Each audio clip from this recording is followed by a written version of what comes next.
Easy pulaw recipe na masarap ang hanap mo? Halika, panoorin mo ang video na to, baka ito'y magustuhan mo at makagawa ka gaya nito. Dito pala nag-fry ako ng onion hanggang mag-golden brown. Then naglagay ako ng mga fresh spices. Sunod naman ang chicken, karne ng manok. Kailangan i-mix lang para mag-well combine yung spices at onions. Sunod kong nilagay ang paminta at asin. At kailangan i-mix lang ng i-mix para mag-well combine ang mga ingredients na una nating nilagay.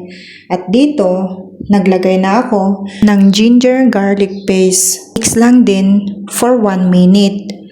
Pagkatapos nyan, nag-add na ako ng pulaw masala. I-mix lang ng konti. After that, i-next na natin maglagay ng yogurt.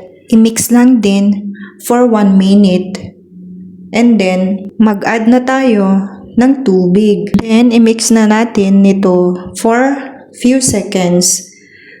At takpan. Pagkalipas ng 5 minuto at kumulo na, that time maglagay na tayo ng rice.